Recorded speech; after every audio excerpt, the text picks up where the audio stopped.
Hello, my name is Jody Allair. I'm the Director of Community Engagement at BirdWatch Canada. Um, Today's presentation is all about conserving Canada's birds. I realize this is an international birding festival, and I'm pretty excited to be here. It's my first time presenting at it. And I thought I would give a picture of what the bird conservation scene is like in Canada on the other side of the Niagara River, and talk about some ways that we can be helping birds with everyday actions. So I'm going to start by sharing my screen. Okay, so my presentation is called Conserving Canada's Birds. As I mentioned, I work for BirdWatch Canada. It's one of Canada's leading bird conservation organizations. And let me just, sorry about this. I'm just gonna make sure that works. And I've been in the bird conservation field for a very, very long time. I'm a lifelong birder, and I started birding in my teens. And I really got the bug when I was in high school and started volunteering for the Long Point Bird Observatory, which is not too far away from Niagara. And I really wanted to find a way to dedicate my life and my career to helping birds. So I've worked on a variety of projects over the years that involved a lot of working on species at risk, monitoring populations of owls and birds of prey like the bald eagle, including field work in the Niagara River, monitoring and banding birds along the Niagara River. And now I work on sort of bigger communication related stuff for BirdWatch Canada. All right, so let's take a picture. Let's have a little snapshot of Canada and our birds. And Canada is an amazingly large and diverse place. If anyone's spent time here, there's so many amazing places, and there's an incredible diversity of birds. And I just want to highlight the real incredible mix of habitats that we have in Canada, and then talk about some of these groups of birds that we really need to be paying closer attention to, and is really underpins the core of our work at BirdWatch Canada, prioritizing the groups of birds and the habitats that we need to be working on. And I guess the first bit of habitat that you have to mention when talking about Canada is the boreal forest. It's one of the largest tracts of northern coniferous forest in the world. The boreal forest is the songbird nursery for a lot of our neotropical migrants that return from Mexico and Central and South America to breed up here every year. Its significance cannot be overstated for bird populations, not only in Canada, but for the entire Western Hemisphere. And we have a lot of it, and it certainly should be and is one of Canada's biggest priorities in terms of conservation for songbirds. And within the boreal forest and right across northern Canada, you sort of have these classic birds that you think of when you think of Canada. Of course, the common loon, right? And it's sort of a quintessential Canadian bird. As my title slide had the Canada jay, which I think of as in the same vein of being a quintessential Canadian bird, living up in these wonderful northern climes. But outside of the forest, we do have amazing coasts and amazing seabird colonies, and some of the largest seabird colonies in the world in Canada. And if you've not spent time visiting the West Coast or East Coast to take in some of Canada's seabirds, I find that the spectacle of the seabirds in Canada is amazing. And Newfoundland is one of the classic examples, and that's where this shot was taken. These are a pair of common murres, photographed by my friend Jared Clark out in St. John's. We have massive colonies of murres, up to over 1 million birds, and northern gannets. And if you haven't spent time checking these out, you really, really should. And of course, those populations, even though large, are in fact can be quite fragile. Now, a lot of people haven't been in Canada's north, whether that's in Nunavut or the Northwest Territories. And if I was to recommend one thing for people to do, I would strongly recommend finding a way to get up into Canada's north, into the Arctic. It's a really amazing place. This is Cambridge Bay. The tundra is is not just a barren wasteland. In fact, it's the exact opposite. It's an incredible place in the summertime that's filled with life. And it's a hugely important place for a lot of birds that spend a very short period of time in the breeding season. This is one of them, the American golden plover. In fact, there were several nesting pairs in that photo right before this, even though you couldn't see them. And these are birds that winter in South America and make an incredible journey all the way back up to the high Arctic. And like some of that journey is can be upwards of like 30,000 kilometers. So it's a really incredible trip. And these places are very, very important for these high Arctic nesting shorebirds. And I'll talk more about this group of birds later. Out west, where I am, I'm actually based here in Alberta. We are blessed with incredible mountains, the Rocky Mountains, and other mountain ranges that stretch all the way up through Alberta, BC, and the Yukon. And spending time out west, the bird community out here in Western Canada is quite different as soon as you hit the mountains. And that, and probably my favorite of these birds is the white-tailed ptarmigan, which you can find up in these mountaintops.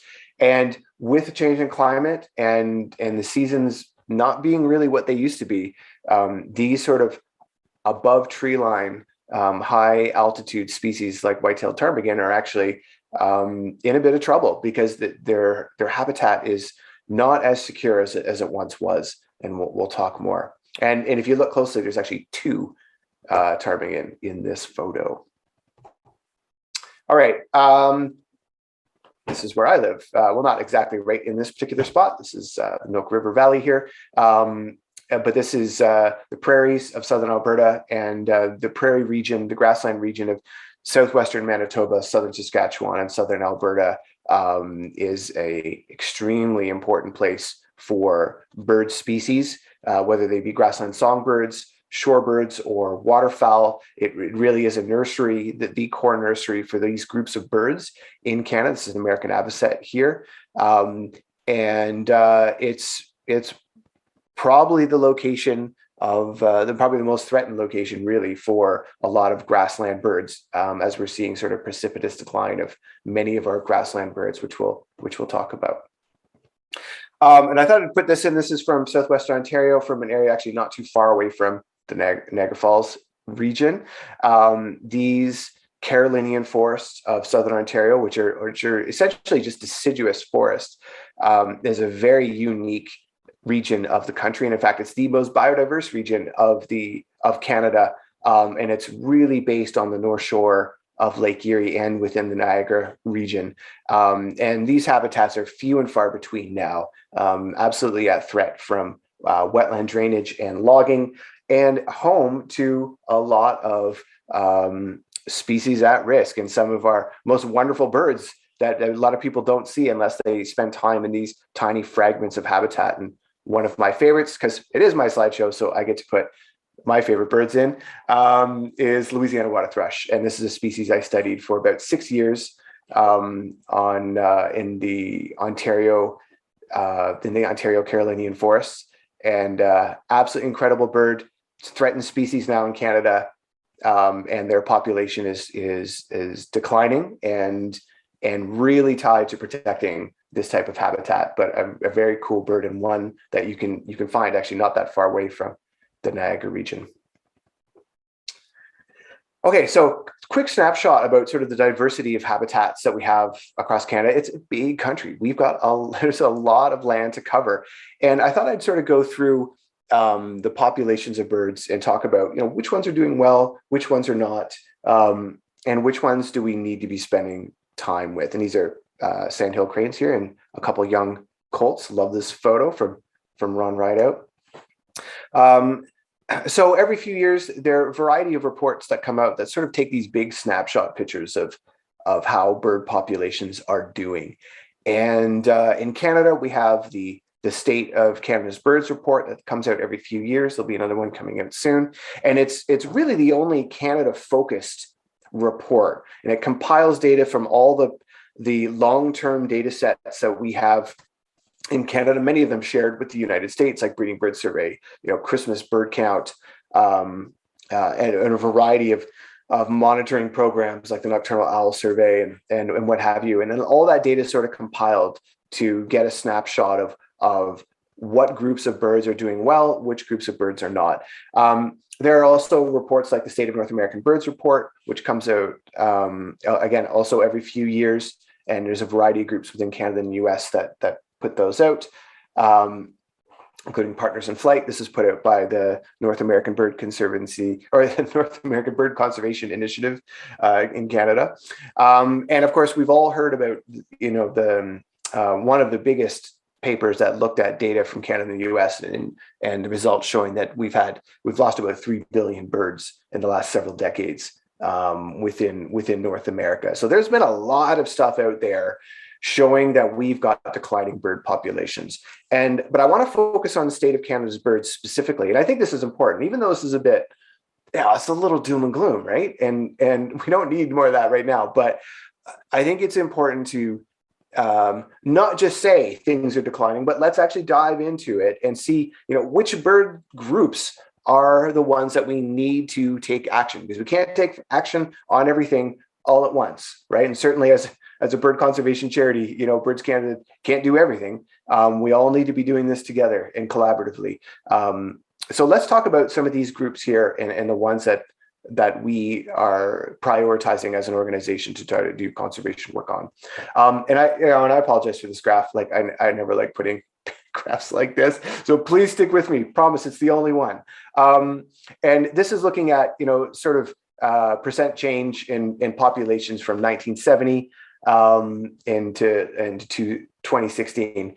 And what we're seeing, and we've been seeing it for a while, and the new one will actually be really interesting that's coming out in a few years to see how much of this has changed. But we're seeing that the two groups of birds are doing fairly well, the waterfowl and birds of prey. And this is no surprise. They've been the centerpieces of major conservation funding and initiatives across North America. And so it's a great good news story, and it's a good example of, if you put your money and a lot of support behind an initiative, you're going to have some positive results. There's lots of groups of birds that are middling in here in terms of their populations. I'm just going to sort of ignore the middle section. I want to focus on sort of the three, I would love to call them outliers, but they're really core groups of birds that are showing the biggest declines. Shorebirds, particularly high Arctic nesting shorebird species like American golden plover and red knot, grassland birds, which is about a 57% decline right across the board, and aerial insectivores, just about a 60% decline across the board with those groups of birds. And this is a major red flag. There should be alarm bells going off for a lot of people, because this is quite significant. So let's quickly sort of dive in. And I'm not sorry, and you don't have to read all this. I'm just showing the slide that, we have these are the two going the most opposite directions here in terms of birds of prey, waterfowl doing really, really well, and then aerial insectivores really since the 1980s onwards. And aerial insectivores are really they're not necessarily closely related. Aerial insectivores is a guild or a group of birds that all fly and catch insects in the air, right? So birds like chimney swift, common nighthawk, barn swallow, these are all aerial insectivores. And all of these birds are declining. And I think it's saying a lot about not only whether this is linked to habitat loss, climate change, but it probably speaks to insect abundance as well, and whether we are seeing fewer insects. And certainly there's been reports all over the world that is the case. So there's a lot of factors at play here, especially with declining aerial insectivores. And I think long gone are the days when there was sort of one factor contributing to the decline of a bird species. Now we're looking at multiple factors that are contributing to the decline of all these birds. Is it cause for despair? I would say not. I think there's still a way to decipher this and find a way forward. And so here's a common nighthawk roosting, having a nice snooze here on a cottonwood branch. And these birds, In Canada, they've been studied quite a bit recently with some really fantastic satellite transmitter work done. A lot of great researchers in Canada doing work on these birds. And there's also a nightjar monitoring program across Canada, which Birds Canada now coordinates. It was a program that was started by Wild Research several years ago, and we've taken on coordination to monitor populations of nightjars, nighthawks, whippoorwills, like right across the country. And the goal of which is to try to collect more data, especially regional data, to figure out, where are the biggest declines and to keep close tabs on the population. So we talked about grassland birds. So this is obviously a group of birds near and dear to me because I live within the grassland region of Canada, and this is a group of birds I worry about a lot. As I mentioned before, it's a pretty crazy decline right across the board for a lot of these birds, especially a lot of the songbirds. But the big line in the graph here, the 87% species dependent on native grasslands, those groups of birds are declining. So those are, thick-billed longspurs, chestnut-collared longspurs, spragues, pipit, barreds, sparrows. Grasslands are not what they were, and a lot of our grasslands are gone in Canada, and they've been converted to intensive agriculture, and they have changed drastically. But there is hope. There is hope, and there is ways that we can be supporting grassland conservation, and I'm going to talk a little bit about that in the more hopeful end of my presentation. And of course, specifically within Southern Ontario, a classic example of one of these grassland birds that are declining is the bobolink, and it's a species that's really declining across the board. And because within Southern Ontario, specifically here, there's not a lot of native grassland left anymore, they are forced to use sort of subpar replacement habitat like hay fields. And the challenge with that, of course, is that their productivity is in direct competition with hay production. And so there needs to be work with the farming community in order to make the best decisions for this species going forward. And I think there's hope there. I think there is. I think it's something that I think a couple small changes in how we do things could actually make a huge difference for this particular bird. Okay, and the last one I'm going to talk about are shorebirds, but particularly the long distance migrant, the high Arctic nesting shorebirds. And I think there's a variety of factors here affecting this group of birds. And I think the classic one that we know of is red knot, right? Like the red knot is this, and if you're not familiar, gorgeous bird. I think obviously birders are familiar with red knots, but I think a lot of people have no idea this bird exists, right? And goes in this incredible 30,000 kilometer journey, from the southern parts of South America all the way up to the very high Arctic. And in order for them to do that, they need staging areas, they need stopover sites, especially timed with horseshoe crab production in the coastal northeastern states. And this fragile chain is not going very well. They're losing stopover sites. Climate change is absolutely playing a factor here, especially for timing of nesting season for them. And it's a species that's on a real precipitous decline. And I don't use that word lightly. It is their population has absolutely plummeted, and they're sort of being squeezed at all ends of their journey with climate change, habitat loss, and loss of staging areas and food sources at their staging areas. You do a journey that big, if you cannot fatten up properly, you're not going to be able to finish your journey. And we're seeing more and more of that with these birds, that if they can make it to their breeding grounds, they're not in the right condition in order to have high productivity. Okay, so that's sort of a very quick snapshot of the diversity of habitats and birds we have across the country. We talked about some of the threats, but specifically we highlighted the three groups of birds that we think are in biggest conservation need in Canada. So what can we do?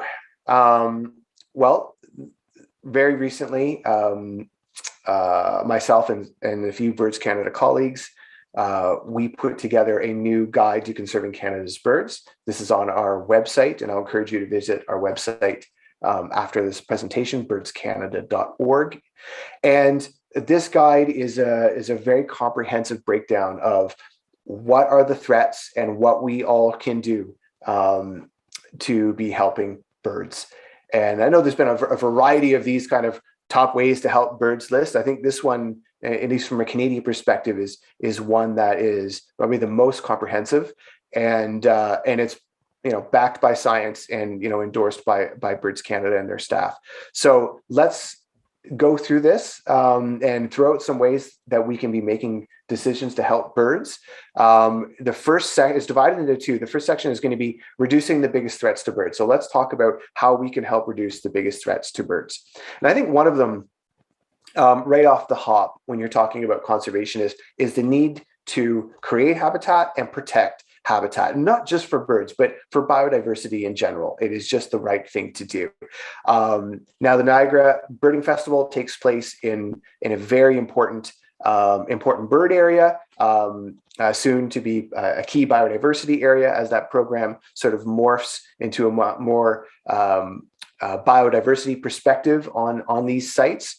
Still, birds are sort of underpin the values still, and identifying important places for birds and enabling, whether it's local stewardship groups or encouraging government to protect some of these sites, is a huge important priority. And I would say not just for Canada, but around the world, right? And it's one of the reasons that this has been sort of a core initiative of BirdLife International for several years, working with partners across the country, of which Birds Canada is the Canadian co-partner of that. So creating, protecting habitat for birds, this could be as big as a large forest block or a grassland area or an area that you're reclaiming, but it can be as small, but also as significant as your own yard. And Birds Canada, last year in 2021, we launched this fantastic resource called birdgardens.ca. And my colleague, Natasha Barlow, is actually going to be speaking at the Bird Festival here and doing a presentation on this program. And I highly recommend watching her virtual presentation if you can. And this program and the Bird Gardens website is specifically for Canadians, although I think a lot of people from the northern US states can benefit as well. And it's the first time we've had a Canadian-specific guide to helping landowners identify native plants, how to naturalize a property, with the goal of creating habitat for birds, which of course is going to benefit so many other things. All right. I think many of us now know about cats and the problems with cats. And the problem with cats is not that cats are necessarily a problem, but outside cats are. And I think one of the big things we can do is keeping cats from roaming outside. And perhaps many of you have heard this before, and I'm just going to repeat it because it is the single largest human-caused mortality factor for birds across North America, right? In Canada alone, that's on average 100 million birds are killed by cats every year. That number is significantly larger in the United States, right? And there's one simple solution: just keep your cats inside, right? Cats are great. I had a cat. I have no problems with cats, but they're not a native part of an ecosystem anywhere. And if you do choose to have your cat outside, I would highly encourage you to use things like a catio or some enclosure to keep it from getting birds and other animals outside. So it's not necessarily a small decision to make, but it's a very, very important one for bird conservation. So please consider keeping your cats inside. All right. And another one, and I think I was really happy in 2021 to see the issue of windows and lights in urban areas really seemed to take off in last year. And I think that's good. I think it's very important for people to understand that this is an issue. Windows kill birds. And so the number 3 thing I would encourage people to do is make windows safer for birds. And there are a couple different ways you can do this. Enlarge urban areas, I think we're all familiar with some of the large collision issues that happen. There's been organizations like FLAP, based out of Toronto, that's been working tirelessly for many, many years to encourage companies and people who own large buildings to treat their glass. And there's so many easy things you can do to treat your windows. But I think what a lot of people don't realize is that it's not just a big city issue. There are the bulk of, on average, of the 25 million birds per year in Canada that are killed by window collisions. A lot of that is people's homes. It's the 2 to 3 per year per house right across the country, or condo or apartment, that kill these birds. So treating your windows, especially the ones that are at most danger to birds, so the ones that are reflecting vegetation or the ones that you see birds hit regularly, treat the windows. You can buy a feather-friendly product, a do-it-yourself product that's not that expensive that you can do yourself. And there's all sorts of different things you can do. We have more specific resources on our website if you want to check that out. And I do want to mention the Lights Out initiative. A lot of cities in the United States and Canada are now taking this more seriously, that during migration periods, turning the lights off of buildings, especially in areas in large urban centers where there's really bright lights, they will attract birds on migration and they can do lots of damage. So turning lights off during migration can play a huge difference for protecting these nocturnal migrant birds. Avoiding the use of pesticides. I think this is a big one, and it's a large one because it includes industry, right? And there's a lot of industrial uses of pesticides, whether that's in forestry or in agriculture. But people still also use pesticides around their yards, and herbicides, and in municipal communities will use this as well in parks. And I think this is something that needs to stop. I think we know there's enough evidence now to show that pesticides are wreaking havoc, and herbicides on not just bird communities, but ecosystems in general, right? And I think we've become a bit short-sighted that we've forgotten the impacts of DDT on the environment. Now we're talking about neonicotinoid pesticides. Like this seems to be a cycle that we go through with new toxic chemicals we put in the environment. We shouldn't be using any of these things, but I will recommend, particularly in your yard or in your local community, herbicides, pesticides, don't use them. And I would encourage you to reach out to even your local town if they are using them, and encourage them not to, and explain the reasons that they shouldn't, because they will do a lot of damage to the insect populations, to the ecosystem, and of course to birds. So reducing plastic use, this is something the issue's been around for a while, but I think people are really now tuning in. And I'm not sure if it's because of the large floating plastic garbage patch out in the Pacific Ocean, which is, just disgusting. Plastic is a problem, and just recycling all of it isn't necessarily the solution either. We should be recycling everything we can, but we know that so much plastic that gets produced does not get recycled, unfortunately. So should you recycle? Absolutely. Should you reduce the amount of plastic you take in? 100%. And I think a lot of people are now understanding how plastic affects ecosystems. In Canada, we produce over 3 million metric tons of plastic per year. It's really disturbing how much plastic we produce. This plastic breaks down. We get microplastics that get in the environment. We ingest these. They get into ecosystems. And of course, the real dramatic one for birds, and especially for seabirds, is that seabirds will pick up pieces of plastic and thinking it's food. And I think and if you haven't seen these images, they're really tough to watch, where seabirds like albatross are feeding plastic bits to their chicks, and the chicks end up dying because they're completely just full of plastic and nothing else. And this is something we need to, as a society, really get a handle on. All right. And I think the big one here is taking action on the climate crisis. I think, a rapidly changing climate is the threat that creates the most uncertainty about the future of bird populations in Canada.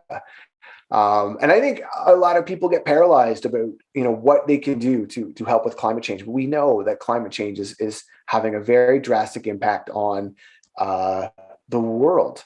But if we're going to look specifically at birds, we're already seeing now that climate change is affecting especially our long distance neotropical migrant birds like this black-polled warbler.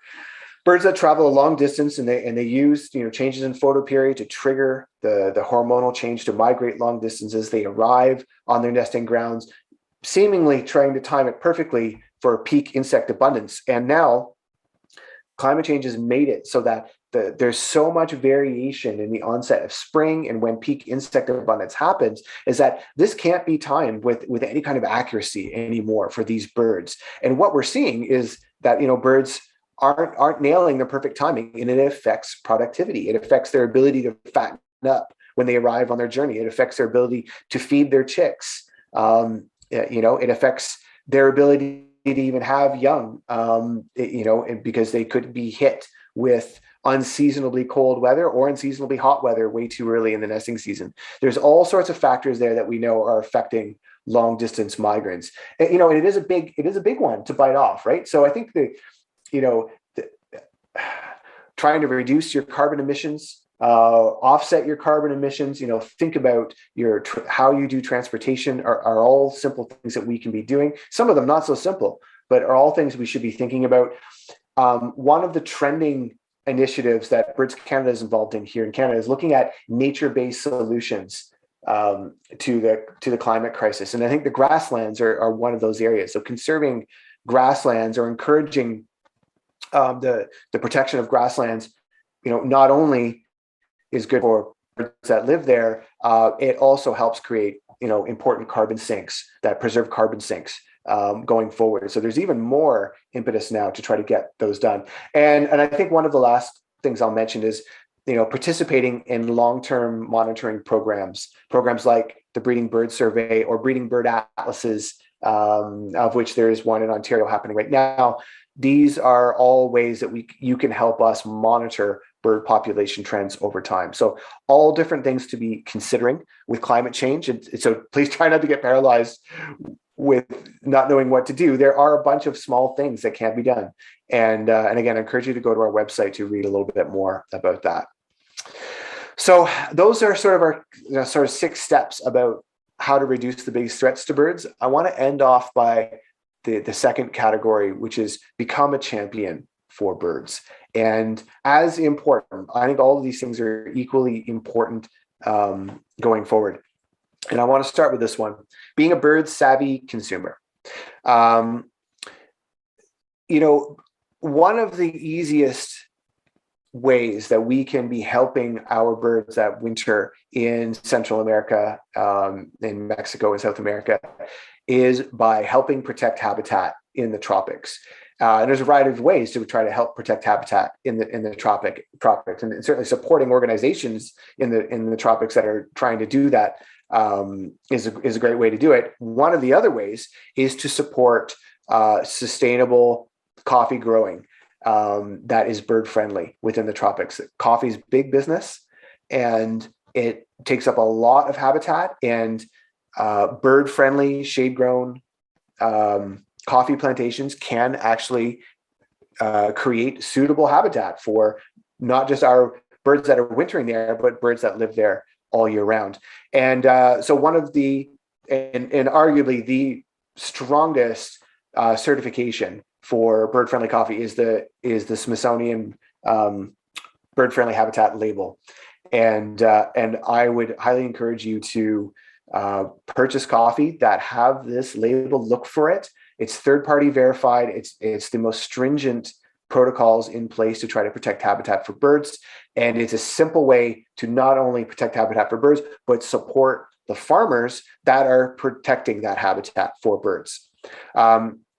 We recently on Birds Canada's podcast, the Warblers Podcast, we had a 2-part feature about bird-friendly coffee. And we really dive into the topic. I recommend checking out our podcast and listening to those episodes if you want to learn a lot more about this issue. In addition to coffee, things like recycled paper or FSC certified paper here in Canada are ways that you can be a bird savvy consumer. Reducing consumption overall, you could argue, is one of the big ways forward. But another one is bird-friendly beef. And in Canada, one program that Birds Canada is working on with a variety of different partners is to promote bird-friendly or grass-fed beef in Canada. This habitat creates real grassland habitat for birds, and it's a way that industry and conservation can work together, not only to create carbon sinks, but also to create habitat for one of the most endangered groups in Canada. It can and will be an effective program for conserving grassland birds, and I highly recommend learning more about the importance of bird-friendly or grass-fed beef and its implications to help birds. Advocating for birds. There's a lot to advocate for now. There's probably more issues facing birds now than I can even remember when I was a kid. And there are a variety of ways that you can do this, advocate for birds. There is a program that we're involved in at another IBA in Western Canada, the Fraser Delta IBA in Vancouver. It's one of the single most important staging areas for Western sandpiper that you can see here. And that entire delta is at threat from a development issue right now that we are working with numerous partners to try to advocate to the government to protect, because it is going to do just insurmountable damage to a lot of these migratory birds that need this important staging area. But there are a lot of other examples as well. And I mentioned earlier with IBAs or KBAs, important bird areas, key biodiversity areas. Within those areas, there are opportunities for groups and people like naturalist clubs, birding clubs, to help advocate for the protection of habitat within those areas. And I think that's another way we can make a change for birds. And within Canada right now, there's a bird-friendly cities initiative spearheaded by Nature Canada, but there's a variety of partners, Birds Canada being one of them, to get local grassroots communities together to encourage their cities to become bird-friendly. Fantastic initiative. Please look it up. So there's all sorts of ways that we can be advocating for birds. And I highly recommend people, especially people that want to take on this political angle of conservation. There are lots of great opportunities in Canada right now to take that step. Volunteering for bird conservation. I think this is really, really important. We actually have a great opportunity coming up right now called the Great Backyard Bird Count. It's a worldwide program. Birds Canada, Cornell, and Audubon jointly run this program. There's a fantastic website. It's really geared towards getting people into birding, into understanding how to count birds, and really bridge that connection of enjoying birds, but yet contributing data so we can conserve them. So there's lots of different ways you can volunteer, whether it's participating in eBird, programs like the Christmas Bird Count, Project Feeder Watch. There's all sorts of these volunteer-focused programs out there that really play a big part in helping us collect data to monitor bird populations. The benefit of programs like the Great Backyard Bird Count, though, is that the big side benefit is that hopefully people will connect with the subject matter and will get really interested in birds, and then hopefully that'll make positive change with the decisions they make going forward. So these programs, in some ways, are a lot more than just collecting data. They help build those connections to the subject matter, and I think that can really make a big difference. Okay, and the last one, I'm leaving the last one. This last one, because I think it's the most important in many ways. Get to know your birds and share what you learn and share your love of birds. A lot of people ask me, how do you get into birds? How can I get into this, conservation field? Just get to know your birds. It's the first step. I don't know how you can't start learning about birds around you and start discovering the incredible diversity and beauty of birds around you and not be hooked and not want to do more. It's an incredibly addictive hobby. I think anyone maybe watching this is probably already there. It's addictive, right? And getting to know your birds, we can play a part in that with other people. Share your love of birds with your friends, with your family, with your neighbors. Start a birding club, run a birding hike. It's so much more than just going out and showing people their first blue jay and cardinal, and that's amazing, right? And that's still incredible. The offshoot benefits of building these connections with people are huge, and it's I think one of the biggest ways we can make positive change in the world, especially if we want to make positive change towards the environment and address issues like climate change and habitat loss. Build the connections, get people to care, get people to understand, and then hopefully people will, think about the type of vehicle they drive and how much plastic they buy and whether they're going to, start bird feeding or creating habitat for birds. All these things stem from one key thing, and that is connecting people to birds. We love them and others will too. So whatever you can do to do that and share your love, it's really, really important. And not just for us, right? But for all the generations that follow. So that is my presentation. Thank you for sticking with that. I hope you learned some stuff. Yes, it does touch on some doom and gloom, but I hope the takeaway, I really hope the takeaway is there are things we can all do to make a difference here. So let's address the negative by moving forward and making these positive changes. Please visit our website, birdscanada.org. You can read all of these different ways to help birds.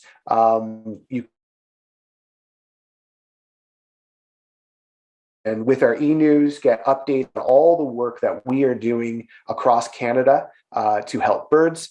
On our website, if you want to read the different ways you can help birds, just click on the tab at the top, You Can Help, and you will find your guide to conserving Canada's birds. We are, of course, on social media. You can find us on Facebook at facebook.com/birdscanada. And I am on Twitter and Instagram at Jody Allair, and Birds Canada is on there as well.